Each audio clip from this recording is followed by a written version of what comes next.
नमस्कार।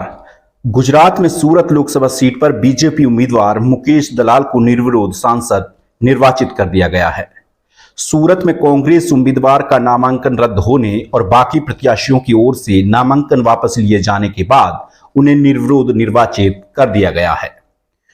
चुनाव से पहले ही बीजेपी के इस निर्विरोध जीत पर अब कांग्रेस ने सवालिया निशान खड़े किए हैं।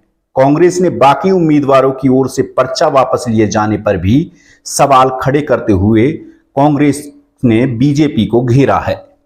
कांग्रेस नेता राहुल गांधी ने एक्स पर पोस्ट करते हुए कहा कि तानाशाही की असली सूरत एक बार फिर से देश के सामने है।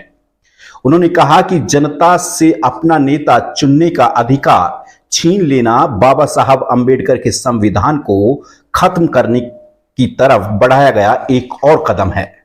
मैं इस बार फिर से कह रहा हूं कि यह सिर्फ सरकार बनाने का चुनाव नहीं, यह देश को बचाने और संविधान की रक्षा करने का चुनाव है।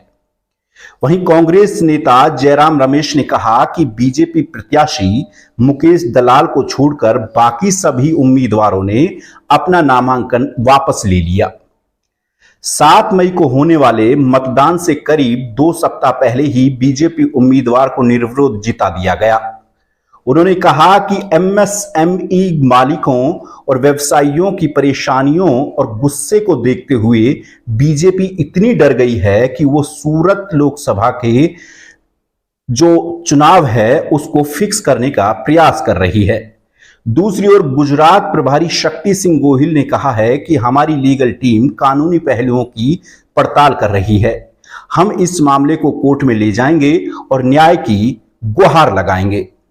दरअसल बीजेपी के पूर्व डिप्टी मेयर दिनेश जोधानी ने चुनाव आयोग से शिकायत की थी कि कांग्रेस उम्मीदवार नीलेश कुंभानी के पर्चे में प्रस्तावकों के फर्जी हस्ताक्षर करवाए गए हैं, जिसके बाद डीईओ सौरभ पारधी ने 21 अप्रैल को इस मामले में स्पष्टीकरण मांगते हुए कुंभानी को रविवार सुबह 11 बजे तक का समय दिया गया था।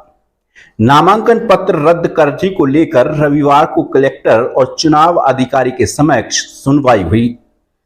सुनवाई के दौरान फॉर्म पर हस्ताक्षर करने वाले चारों प्रस्तावक भी नराधत थे, यानी कि जो 4 प्रस्तावक थे वो मौके पर मौजूद नहीं थे। इसके चलते आखिरकार चुनाव अधिकारी ने नीलेश कुंभानी का फॉर्म रद्द कर दिया। बहरहाल इस फैसले से राजनीति में भूचाल सा आ गया है। अब देखना यह है कि कांग्रेस का आक्रामक रुख है उसका बीजेपी किस तरह से जवाब देगी। फिलहाल इस वीडियो में इतना ही। नमस्कार।